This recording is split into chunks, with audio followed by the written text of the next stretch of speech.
There's a doctor married to a lawyer, and they're struggling to try and help the children become the kind of kids who can do whatever they want to do. Kind of a simple premise, but it worked. The Cosby Show smashed stereotypes and destroyed the competition. It was the African-American juggernaut. It wasn't just the #1 African-American show, it was the #1 show all around. To TV audiences, the Huxtables represented the perfect family. But perfect families just don't exist, especially in show business. I would always think to myself, oh, I would never want Bill Cosby as a real father. He would, he made you toe the line. And some towed it better than others. Someone close to him said it. Son, don't get married. Don't have a baby. In the next hour, we'll explore how Bill Cosby's television family often blurred the line between fiction and reality. It was really his life experience. It actually mirrored his personal life. It was all about the world of Bill Cosby. A world that skeptics found hard to swallow. People would say to me, it's not a typical black family. And I would say, what's a typical black family? We'll see who made their TV father proud. Malcolm is my favorite. And which kids pushed Dad's buttons. Tempest had a little bit of a temper. Definitely I knew it was going to conflict with what people are used to seeing me as, which is wholesome 17-year-old Huxtable. Finally, we'll watch the Huxtable clan adjust to life after The Cosby Show. Keisha Knight Pulliam. In the studio right now working on another album. It's been difficult making any transition, but that's simply because people get so locked into this character. This is the story of one of television's most beloved families and the youthful cast who grew up in the spotlight. This is the story of the Cosby Kids, the true Hollywood story. The dream of being one of them. From life's ambition was to be a star. Covers the public scandal.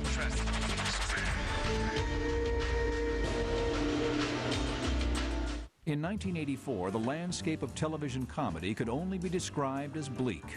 Audiences preferred bullets over belly laughs, and gritty action fare like Hill Street Blues, Magnum P.I., and the A-Team ruled the airwaves. TV Guide writer Mary Murphy. We had had such great sitcoms on television, and then it just became a dying breed. It really was dead at the time. Enter Bill Cosby. By the mid-1980s, Cosby was already a comic legend, but Bill's primetime track record was spotty at best. After the cancellation of his acclaimed series I Spy in 1968, Bill suffered through a string of television flops. Still, Cosby was itching for another shot at small-screen success. What Cosby wanted was a show based in real-life communication. And he wanted a show where people would sit together as a family and they would deal with real family issues. But real family issues were not the only topics Cosby wanted to deal with. We felt that writers and producers didn't like African American people. And you could see it in the writing. You could see it in the production values. I wanted to be in charge to show a love for the African American people. Cosby's idea was as simple as the title. The Cosby Show would follow the home and work life of plumber Heathcliff Huxtable, his wife Claire, and their 4 children. During the 1970s, Cosby pursued a doctorate in education at the University of Massachusetts. The new series would allow Bill to showcase the educational and child-rearing theories he studied. In early 1984, Cosby, along with writing partners Ed Weinberger and Michael Leeson, began to develop the program at the Carsey Werner Production Company. Former NBC press representative Joanne Alfano. It was really his life experience. It actually mirrored his personal life. He had the same amount of children. It was all about the world of Bill Cosby. Cosby insisted his sitcom would not rely on cheap gags and pratfalls for laughs. Harvard University psychiatrist and Cosby Show script consultant, Dr. Alvin Poussant. He wanted the show believable, that it wasn't just a bunch of one-liners without a storyline. He wanted the characters and the kids to be psychologically believable and the family to be psychologically believable in their interactions, because he felt that in that way people would identify with them as a family. Cosby and his co-creators sat down and wrote a pilot script. The partners took a meeting with network executives at ABC. ABC turned down The Cosby Show, and at that time, comedy was not flourishing. So for them to pass on the show wasn't, you know, it's a pretty usual thing, not a pretty unusual thing. Undaunted, Cosby took his show to NBC. Well, they originally turned it down because, of course, this was a risk. There was the belief that, you know, white America would never watch a family show like this with an all-black cast unless it was some kind of a comedy that more made fun of or, used racial stereotypes. Cosby's wife, Camille, suggested a small yet pivotal change. Originally, the Cosby Show, he was thinking, plumber, blue-collar worker, and then Cosby's wife, Camille, said, why don't you make him a professional guy? Cosby loved the idea. Plumber Cliff became Dr. Huxtable, and housewife Claire transformed into Claire Huxtable, attorney at law. Despite the changes, Cosby still hadn't found a network willing to commit to his show. Then in January 1984, fate intervened. NBC President of Entertainment Brandon Tartikoff happened to tune in to The Tonight Show with Johnny Carson during one of Bill Cosby's frequent guest appearances. He had heard his whole routine about kids and how, it's all about trying to get them out of the house. And he just loved it. Tartikoff realized his executive's mistake and offered Cosby a home for his series on NBC. In the spring of 1984, the network ordered a pilot episode of The Cosby Show. Bill was delighted, but the deal was far from sealed. Cosby made his home in New York. He wanted to shoot the series in the Big Apple. He also pushed for full creative control. Tartikoff wanted to work with Cosby and reluctantly agreed. The network never actually, at the time, wanted Bill to have as much influence, but Bill always had the biggest voice involved in the show. Coming up. I didn't know what to expect. Right. I knew it couldn't have been horrible. And later, Wild Child. Definitely I knew it was going to conflict with what people are used to seeing me as, which is, a wholesome 17-year-old Huxtable.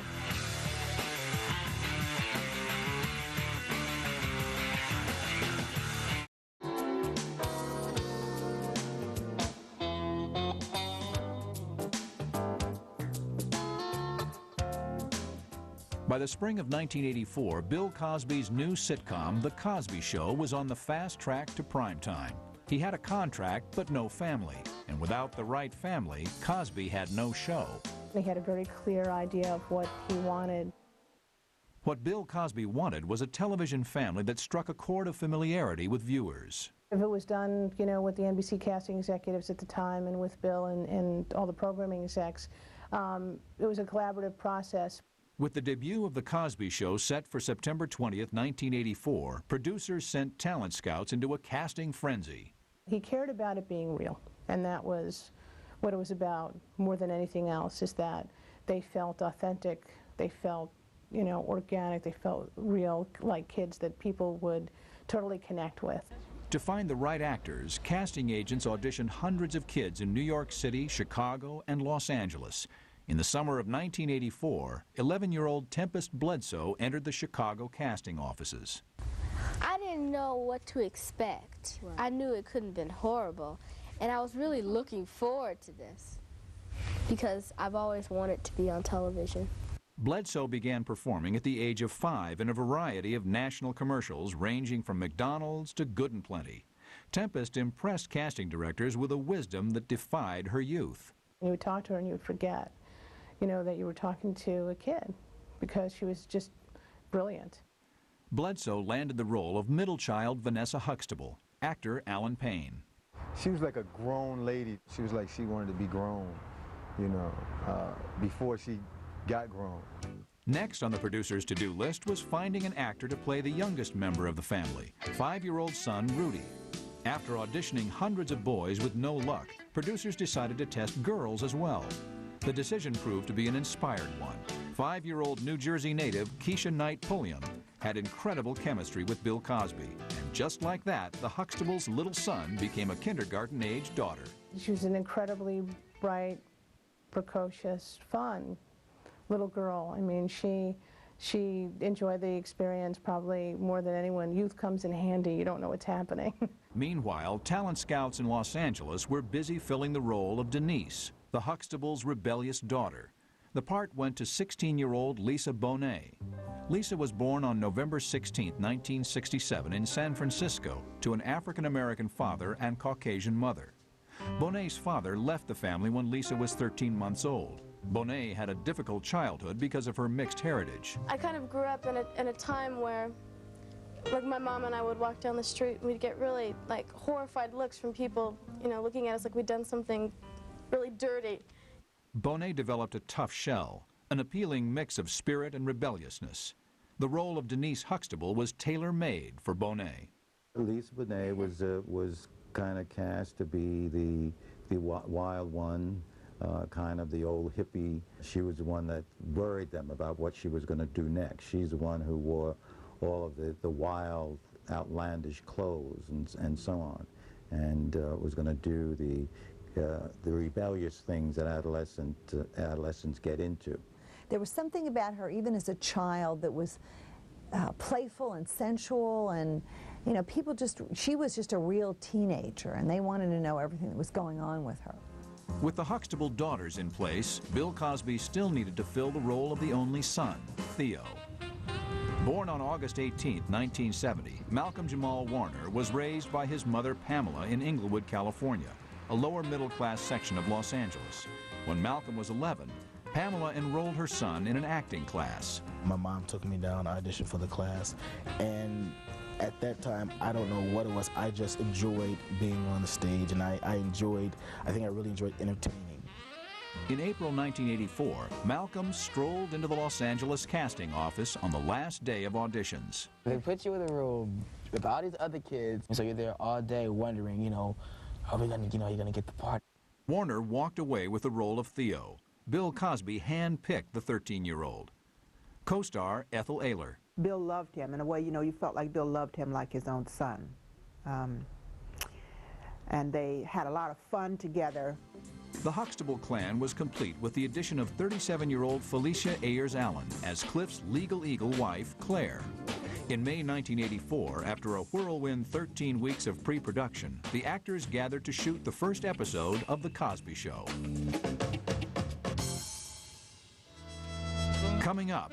She should be happy. That's what we didn't see. We didn't see, you know, anybody, you know, so thrilled and happy to have it.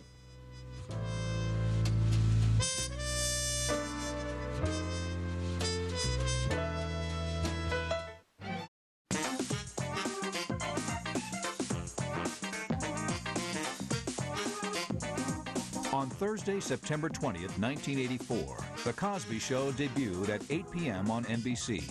Television audiences nationwide tuned in and flipped out. It was part of the American consciousness from the very beginning.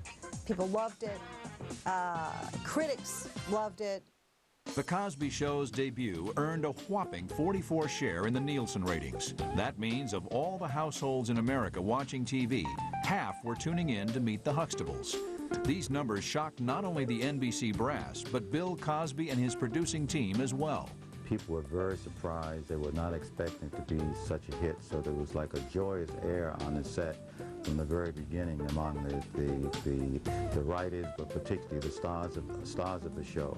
Network executives immediately ordered a full season's worth of episodes. The Cosby Show was off to an unprecedented start, but now the pressure was on. That set a standard, that first show, and a great expectation. So I think everyone worked harder to make the show a good show and to make it appealing, especially Cosby himself.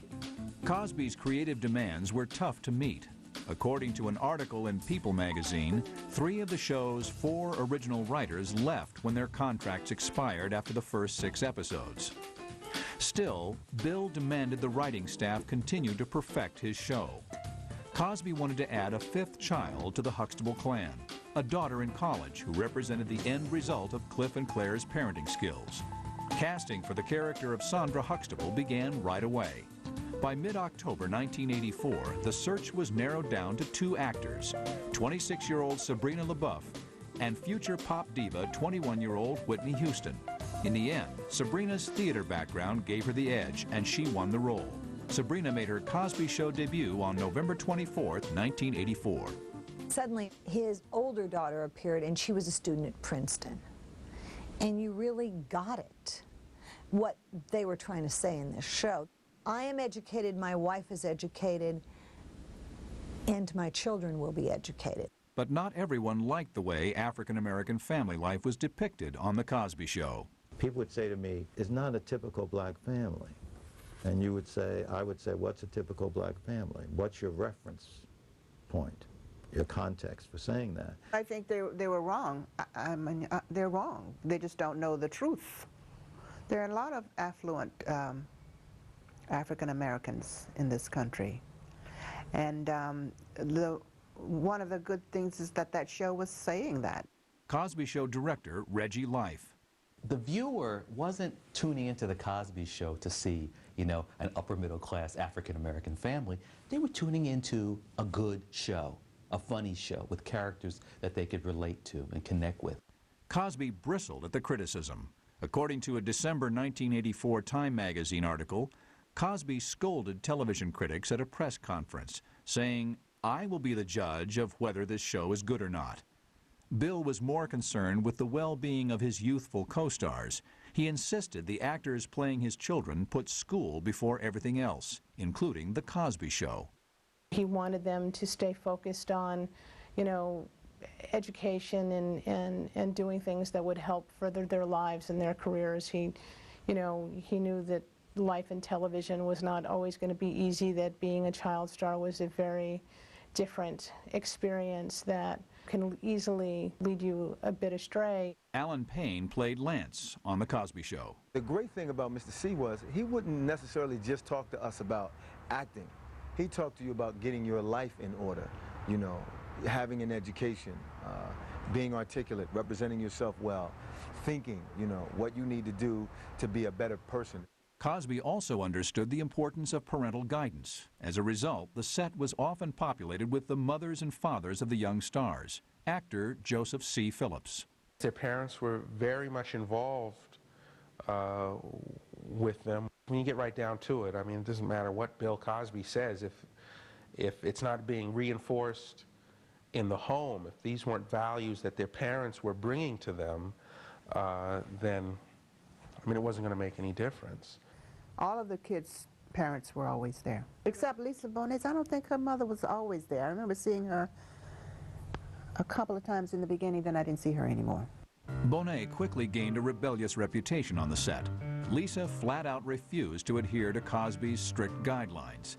E-Online columnist Ted Casablanca. Bonet was one of the ones who kept pushing his buttons, showing up late, sometimes not showing up at all, and this was not cool with him.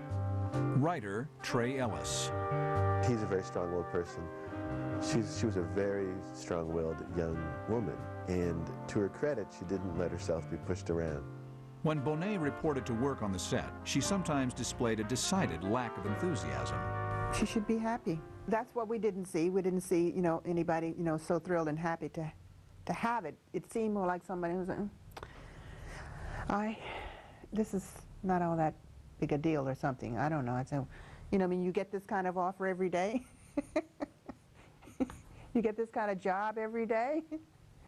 Lisa Bonet frustrated her television father, but 13-year-old Malcolm Jamal Warner quickly became the apple of Bill Cosby's eye. Malcolm is my favorite. He was very close to Bill Cosby. And Bill Cosby worked with him a lot. So they had that special father-son relationship. As I told him one time, I said, man, I think I've learned more from you, more from what you have not said to me than what you have sat down and given me advice about. Because just being with a man like that for 8 years, there's so much that you just pick up. Coming up. Yes, the show is wonderful, but it's not going to be around forever.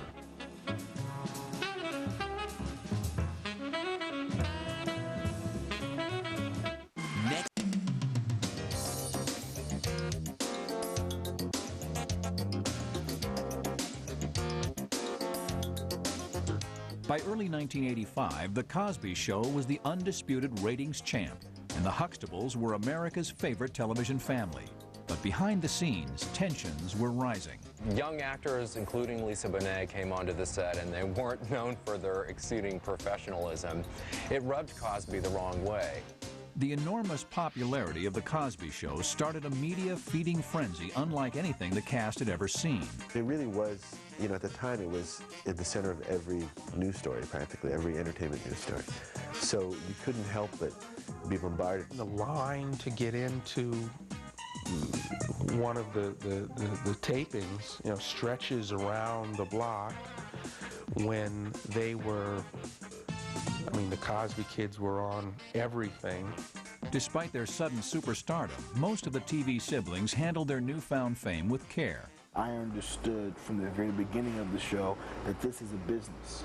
That yes, the show is wonderful, but it's not going to be around forever. 15-year-old Malcolm Jamal Warner did not seem to mind the pressure, but 12-year-old Tempest Bledsoe reacted differently. Tempest had a little bit of a temper. Actor Joseph C. Phillips worked with Tempest during The Cosby Show's 6th season. The dealings I had with Tempest were very odd. There were times when she was very friendly to me, and then, like the next moment, she seemed very antagonistic. Cosby ran a tight ship. Scripts, guest actors, and even set decorations were expected to be nothing less than perfect. This was a man who really knows the power of imagery and how specific imagery can be, even little things. And he carefully monitored that. Bill Cosby expected the same high standards from his co-stars. Professionally, I'm always seeing these little mistakes. Like, she should have been in the light, there was a mic shadow, or you should have shown some emotion on that line. and personally. I would always think to myself, oh, I would never want Bill Cosby as a real father. He would, you know, he made you toe the line. He was the man, so he still is the man. So if he got upset at all, he didn't have to get real upset about something. But when he did, the results were swift and severe. Carl Payne wouldn't get his hair cut. Mr. C wanted him to get his hair cut. He played cockroach, and that was a bad thing. So because he wouldn't cut his hair, you had to go.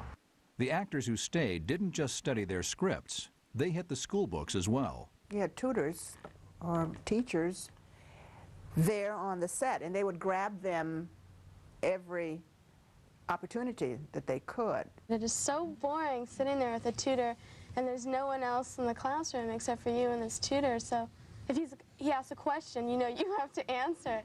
I think with the tutor in the long run is a lot better. You know, I can't like pass notes in class to my friends, you know? Yeah. I can't not do my homework and then come in the next day and copy my friend's homework paper because it's just me. Some of them also went to summer school to keep up, and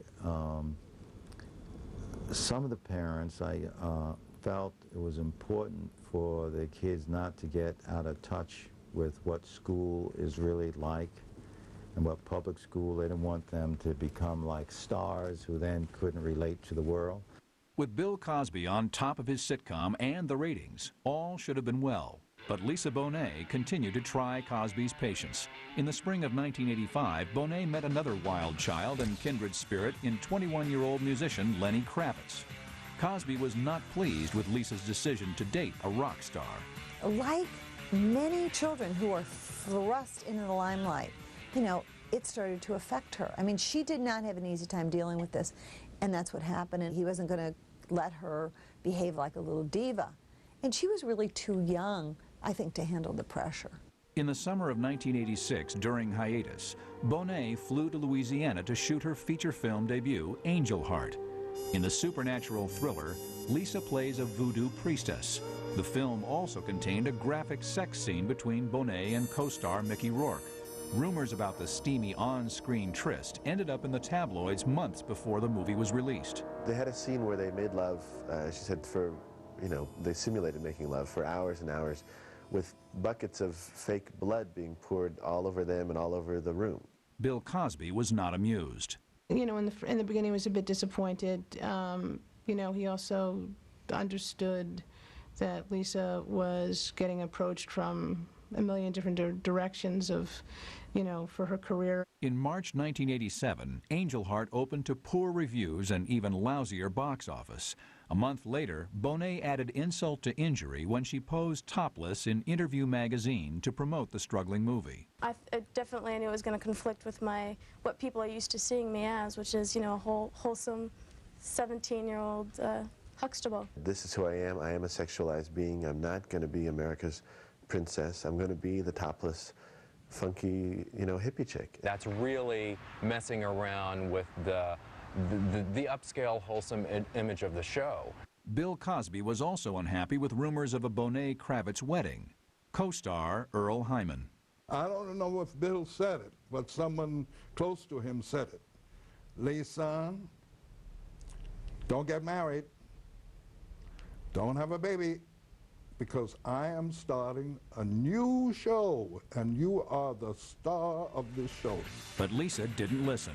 On November 16, 1987, Bonet and Kravitz tied the knot in Las Vegas. It's ironic at the same time that Lisa Bonet was getting married to Lenny Kravitz, her co-star, Sabrina LaBouth, was doing things just right, just the way Cosby wanted her to, marrying a nice man named Michael Reynolds, upstanding guy. That's who Cosby wanted his kids to go with. Coming up. She just decided she was going to take her Cowboys and just smash him where. And later. There were a lot of people there fighting to hold back tears.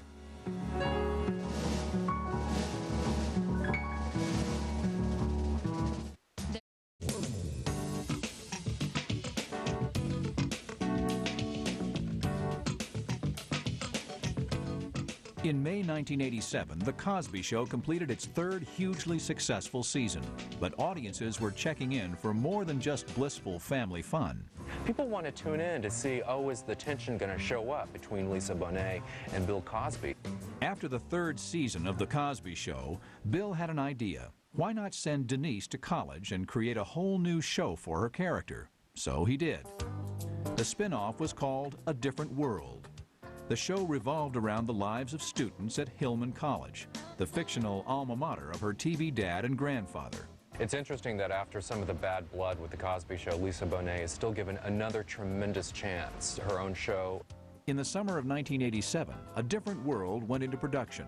The scenery was new, but Bonet's on-set habits were not. She thought she could still get away with the same behavior, showing up late, not being terribly cooperative. On September 24, 1987, A Different World premiered and came in at number 2 in the Nielsen's, second only to the new sitcom's lead-in, The Cosby Show. In an attempt to cross-pollinate the series, writers had Grandpa Huxtable visit Denise at college during the first season.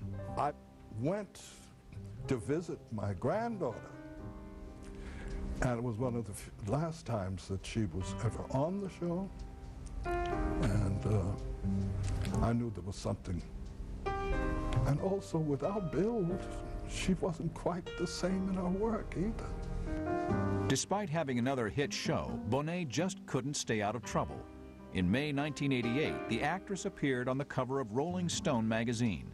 Bonet was wearing very little, much to Bill Cosby's chagrin.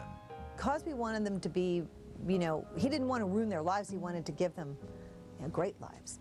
And if you saw somebody like Lisa stumbling, really, because that's what it is, stumbling, when you start showing up late, you want to spread your wings or do nude photos, you're stumbling, he would try to stop it. Later that year, Bonet announced that she and husband Lenny Kravitz were expecting a child. NBC executives had no intention of producing a sitcom that revolved around a pregnant college student. Production on A Different World continued despite Lisa's departure in August 1988. A few months later, Bonet returned to The Cosby Show on a limited basis due to her pregnancy. To explain the delicate situation, NBC President of Entertainment Brandon Tartikoff announced that Bill Cosby feels Bonet's story of being a college dropout will be better suited on The Cosby Show. Her pregnancy will not be dealt with. After her pregnancy, Bonet will return to A Different World. Meanwhile, Tempest Bledsoe, who played Vanessa Huxtable, decided to take a stab at college.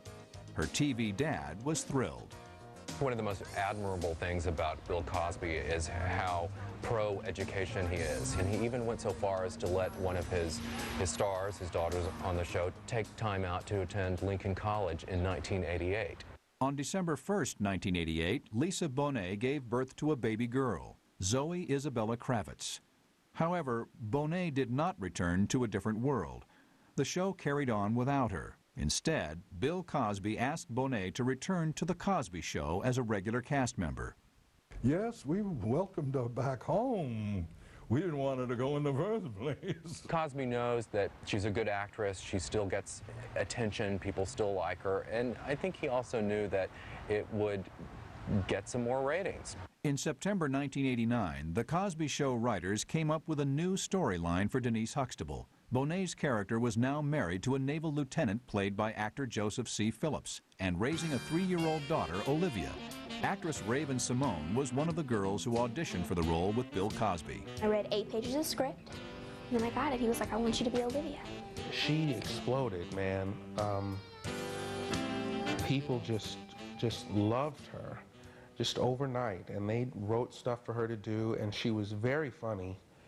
I mean, it sounds weird to say that, after all, she was 3, but there was a sense that she got it, that she got the joke. I just went on there and did what I had to do. That's what I wanted to do so much, and I had the bug for it so much. And I'm like, okay, give me the script. Where's the camera?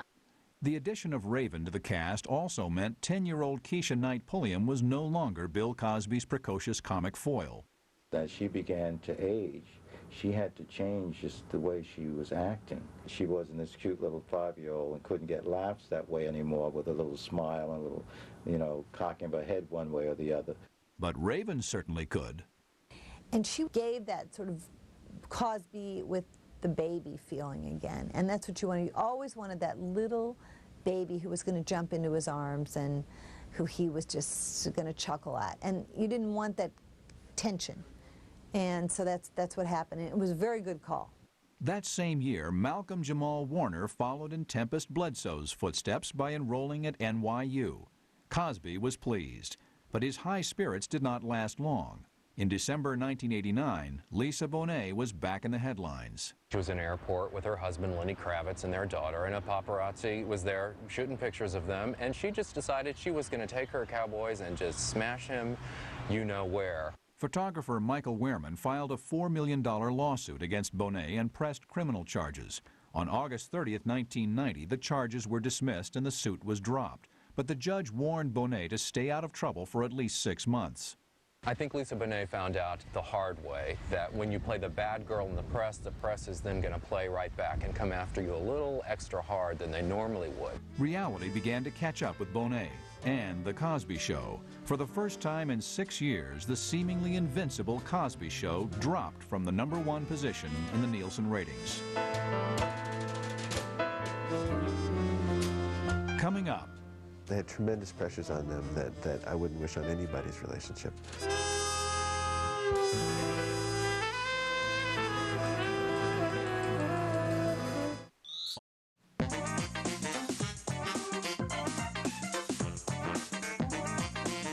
In 1990, The Cosby Show entered season 6 as the most successful TV show of the 1980s.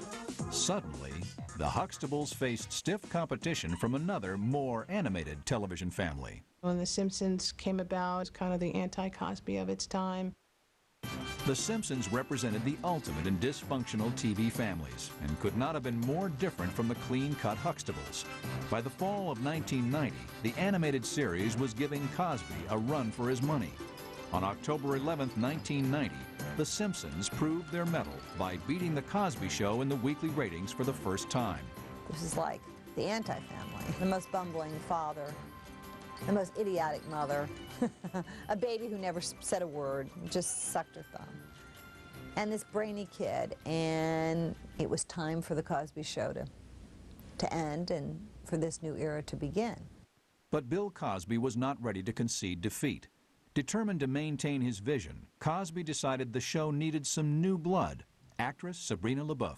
We have new writers, we have a new staff of writers, we have a new executive producer, we have a bunch of new directors. Anytime the ratings take a dip or anytime you know, writers, you always get new writers on shows. You always want to kind of freshen the voices coming into the mix. But it was too little, too late. The ratings continued to dip. Meanwhile, in March 1991, Lisa Bonet announced that she and husband Lenny Kravitz were separating after 3.5 years of marriage.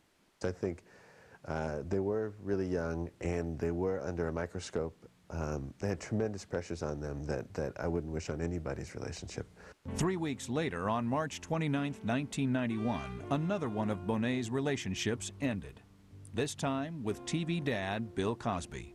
Cosby Show cast members were not surprised. The first day at the table read-through, Lisa was there, and the next day she was not there. We had a new script. And then he told me Lisa will not be back. She's not coming back the rest of this season. She won't be back next season. It was a mutual decision. I think she wanted to explore other things in her career and she wanted to move on. By the summer, Lisa Bonet was gone. Then in September 1991, Bill Cosby announced that Season 8 would mark the end of The Cosby Show. Cast and crew alike took the news hard. And I'm going to miss working with everybody and seeing them all the time because it was very secure after 8 years. Of course, there's a sense of loss. I mean, you know, shows like that, you want them to be on forever. But also there's this, you know that nothing is going to last forever in this business. As the series drew to a close, almost every newspaper and magazine in the country printed retrospectives. But one actor was noticeably absent from all the hype. Lisa Bonet was not included in the final episode. Instead, her character was present via a phone call from Asia, where she was supposedly stationed with her naval lieutenant husband. The last episode of The Cosby Show in 1992 was a good reflection of how Lisa Bonet was thought of at the show. They still know she's an important part of the show and they want her memory to be there, but they don't want to see her. They just want to hear from her. On April 30th, 1992, the finale was seen in nearly 26 million homes. Viewers watched Cliff and Claire Huxtable take a final bow, walk through the audience and out the front door of the New York studio. After 8 years and 203 episodes, The Cosby Show was over. There's a picture of a family, African-American family now, that says that there's a doctor married to a lawyer and they're struggling to try and help the children become the kind of kids who can do whatever they want to do, but first they have to have some goals set. I don't think people understood the significance of The Cosby Show leaving and the fact that we wouldn't get it back. But it was, you know, this powerful moment in television history. It was a happy time. At the same time, there were a lot of people there fighting to hold back tears, and some people couldn't hold them back. They were just crying. The Cosby Show was more than just a show. It was unforgettable. Coming up, once a Huxtable, always a Huxtable. Malcolm wanted to play like an axe murderer or something because he felt like he had this weight of Theo on him.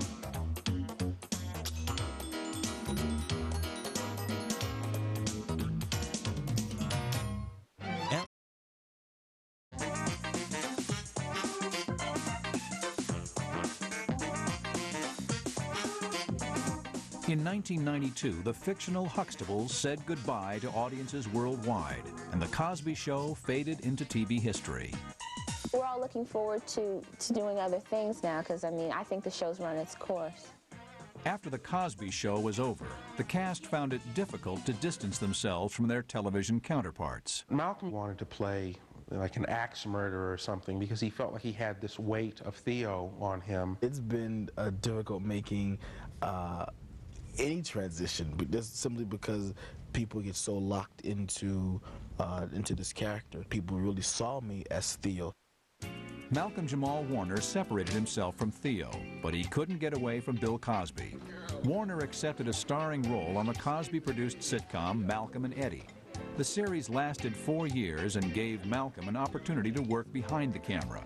Today, the 31-year-old actor has turned his attention to other goals. Inner peace at this point is a little more important to me than obsessing over whether I'm going to disappear or not. Most of the TV siblings followed the advice of Bill Cosby.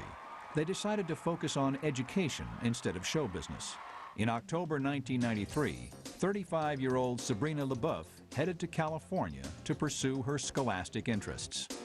Sabrina did a smart thing. You know, she went to UCLA, she got a degree, she became an interior designer, and she's very successful.